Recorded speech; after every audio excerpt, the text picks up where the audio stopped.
Hello बच्चों, class 9th और आपकी वर्कशीट नंबर है ये 28। ये आपकी चैप्टर 8 में से ली गई है जिसका नाम है गति। देखो, अगर आप बात इस आपकी सारी वर्कशीट में यहाँ पर आपको दो बच्चे दिखाई दे रहे हैं। ये जिज्ञासा है, इसका कोई नाम याद करना नहीं है, लेकिन ये समझाने के लिए उन्होंने दो बच्चों के बीच की बातचीत ली है। ये जिज्ञासा है और ये ज्ञान है। ज्ञान के मन में बहुत सारे साइंस के प्रश्न उठते रहते हैं, तो वो अपनी दीदी जिज्ञासा से पूछता है, जिज्ञासा दीदी गति क्या है? देखो, अगर हम वैसे बात करें तो गति का मतलब होता है चलना। अगर कोई वस्तु चल रही होती है तो हम उसे कहते हैं कि वो गति में है। अब देखो, हम इसे कैसे बता सकते हैं कि कोई वस्तु गति में है या नहीं। अगर हम साइंस की बात करें तो जैसे ये पेंसिल है और ये यहाँ रखी है, 1 मिनट बाद देखोगे तब भी ये यहीं रखी है। इसका मतलब ये अपना स्थान नहीं बदल रही है। जब कोई वस्तु समय के साथ अपना स्थान नहीं बदलती तो हम कहते हैं वो वस्तु विराम में है। विराम का मतलब रेस्ट में है, वो अपना स्थान नहीं बदल रही है। इसी तरह से अगर आप इस कवर को लेते हो तो ये यहाँ रखा है, 1 मिनट के बाद देखो फिर भी यहीं रखा है। क्या इसने गति की? नहीं की, क्योंकि इसने अपना स्थान नहीं बदला। अब इस पेंसिल को दोबारा देखो, इसकी जो स्थिति है वो यहाँ पर है। थोड़ी देर के बाद इसकी स्थिति क्या हुई? वहां चली गई, तो बदल गई। इसका मतलब इसने क्या की? गति।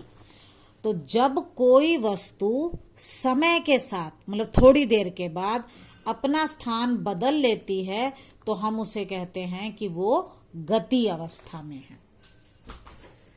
अब आप इस घड़ी की सुई को देखो, ये सुई इसकी अब देखो कहाँ है? 8 पर है।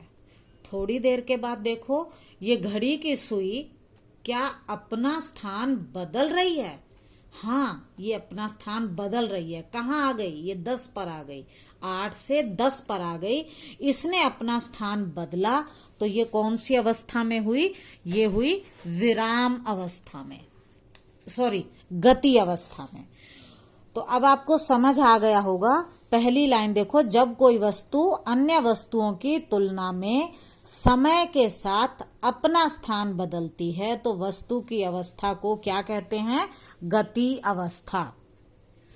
आपको ये पहली लाइन क्लियर हो गई होगी। या वस्तु की स्थिति में समय के साथ परिवर्तन को गति कहते हैं। आपका पहला प्रश्न भी यही है, गति किसे कहते हैं? तो इसका आंसर आएगा, वस्तु की स्थिति में समय के साथ परिवर्तन को गति कहते हैं।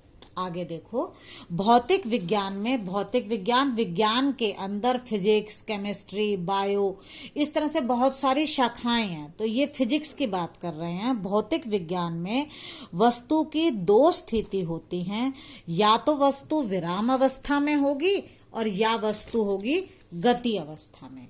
विराम का मतलब जब वो समय के साथ अपना स्थान ना बदले, और गति का मतलब जब वो समय के साथ अपना स्थान बदल ले। जैसे पेड़, खंबा, इमारत जहां है वहीं रहते हैं, या अपना स्थान बदलते हैं, वहीं रहते हैं, तो ये हुए विराम अवस्था में। अभी मैंने आपको घड़ी की सुई दिखाई, वो कौन सी अवस्था में है? गति अवस्था में। रोड पर एक चलती हुई कार है, वो कौन सी अवस्था में है? वो गति अवस्था में है। आपके शरीर के अंदर खून लगातार चल रहा है, वो कौन सी अवस्था में है? वो गति अवस्था में है।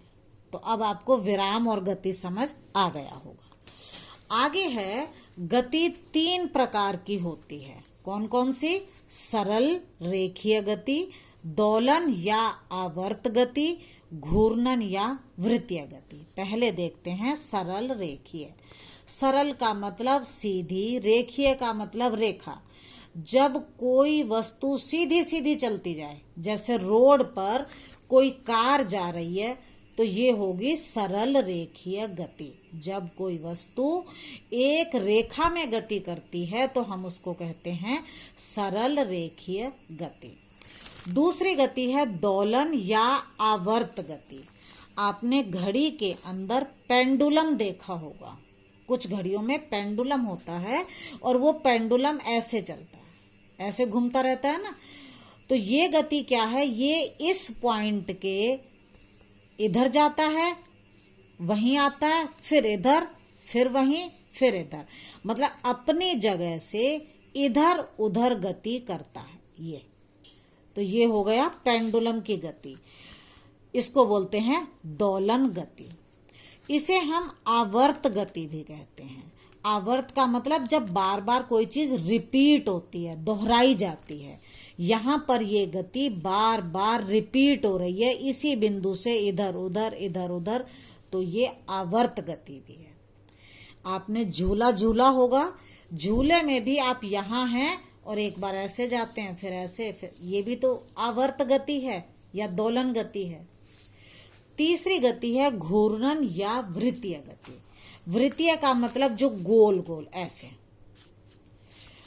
घूर्णन, जैसे आपके घर में ये पंखा है, ये पंखे की डंडी है और ये पंखुड़ियां इसके चारों तरफ यूं गोल गोल घूमती हैं, तो ये वृत्तीय गति है, क्योंकि ये एक ही एक्सिस अक्ष पर घूम रही है, इसलिए ये हो गया एग्जाम्पल घूर्णन गति का। चलते हुए पंखे की पंखुड़ियों में गति कैसी है, घूर्णन गति। आपकी जो पृथ्वी है वो भी अपने अक्ष के चारों तरफ घूमती है, तो उसकी गति भी घूर्णन गति है। ये किसी निश्चित बिंदु के चारों तरफ, इस बिंदु के चारों तरफ हो रही है। अगला है ज्ञान, फिर पूछता है दीदी भौतिक राशियां क्या होती हैं। भौतिक का मतलब होता है फिजिक्स के अंदर, फिजिक्स विज्ञान की एक शाखा है।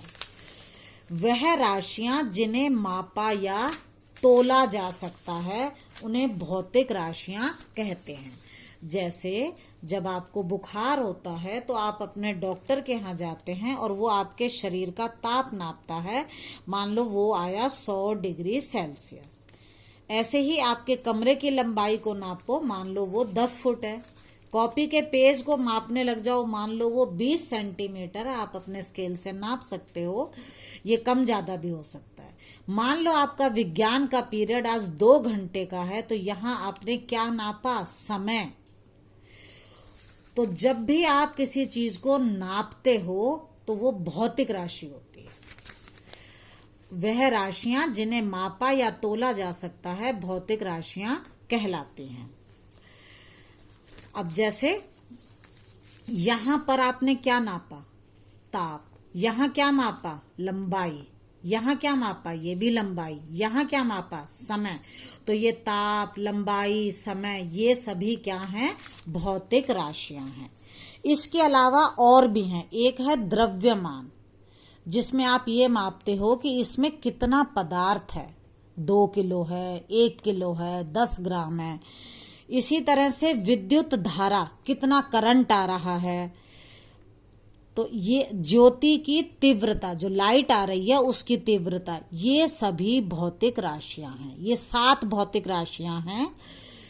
तो अगला प्रश्न था भौतिक राशियों के नाम लिखिए। तो नाम हो जाएंगे लंबाई, द्रव्यमान, समय, विद्युत धारा, ताप, पदार्थ की मात्रा और ज्योति की तीव्रता। ये सभी भौतिक राशियों के नाम हैं।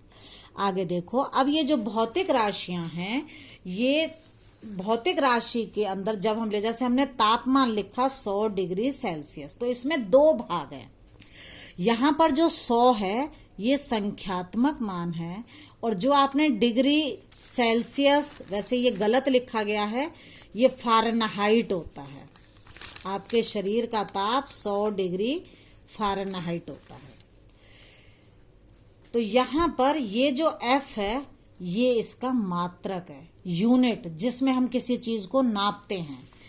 ऐसे ही यहां पर लोग कमरे की लंबाई 10 फुट, यहां पर 10 संख्यात्मक मान है और फुट इसका मात्रक है। 20 सेंटीमीटर, 20 इसका संख्यात्मक मान है और सेंटीमीटर इसका मात्रक मात्रक का मतलब यूनिट, जिसमें हम किसी चीज को नापते हैं। समय को हम घंटे में नापते हैं, तो घंटा हो गया मात्रक और 2 हो गया संख्यात्मक मान। हाँ, राशि का संख्यात्मक मान लिखते हैं और फिर राशि का मात्रक, जैसे 4 मीटर, 100 ग्राम।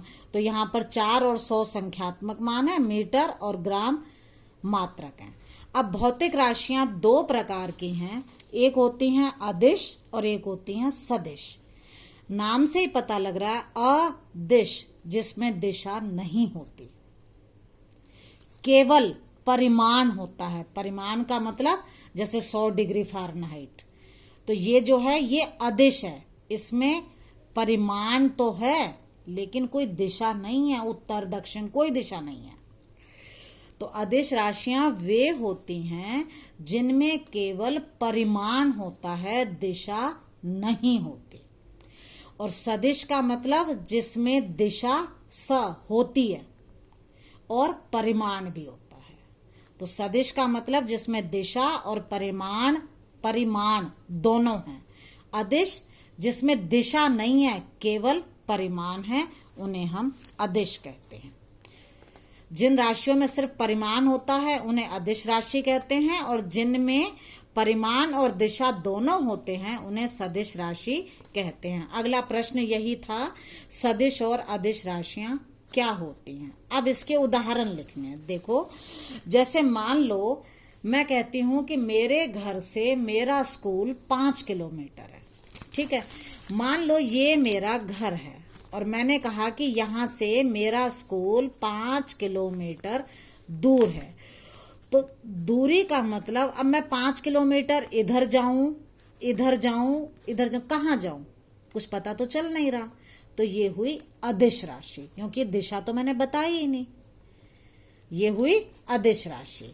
फिर मैंने कहा कि मेरा स्कूल मेरे घर से 5 किलोमीटर पूर्व में है, मतलब मुझे इधर उधर नहीं जाना, मुझे सिर्फ ये दिशाएं बनाई हैं मैंने, उत्तर, दक्षिण, पूर्व, पश्चिम, और मुझे बताया गया है स्कूल पूर्व दिशा में। तो मैं यहां से कहां जाऊंगी, पूर्व की तरफ, इस तरफ जाऊंगी, मैं इधर उधर नहीं भटकूंगी। तो यहां मुझे दिशा पता चल गई, तो ये हो गई सदिश राशि। अब देखो उदाहरण दिए हैं, जैसे चाल, दूरी मैंने अभी आपको बताई 5 किलोमीटर दूर है, दिशा नहीं बताई थी। द्रव्यमान, इस पेंसिल का द्रव्यमान 2 ग्राम है, कोई दिशा नहीं है। आयतन, इस बॉटल का आयतन 100 ग्राम है, 100 मिलीलीटर है, इसमें भी कोई दिशा नहीं है। मेरे शरीर का तापमान 37 डिग्री सेल्सियस है, कोई दिशा नहीं है। तो ये सभी हैं अदिश राशि। सदिश में आता है वेग, बल, संवेग, त्वरण, विस्थापन। ये मैं आपको अभी आगे जब चैप्टर चलेगा वहां इन सब की दिशा के बारे में बात करूंगी। उदाहरण आप लिख दोगे। अगला प्रश्न है, अपने आसपास गतिशील या स्थिर वस्तुओं के 5-5 उदाहरण दीजिए। आसपास से उदाहरण देने हैं। गतिशील, हवा चलती हुई दे दो, बहता हुआ पानी हो जाएगा, चलता हुआ पंखा, चलती हुई कार, दौड़ता हुआ कुत्ता, ये सभी गतिशील है। घड़ी की सुइयां। और अगर स्थिर वस्तु के नाम लेने हैं तो आपके घर की दीवार है, मेज पर रखी हुई पुस्तक है, आपके घर में रखा हुआ फ्रिज है। आप कोई से भी 5 उदाहरण अपने आप लिख सकते हो। इस वर्कशीट को कीजिए और जल्दी से करके मुझे सेंड करिए।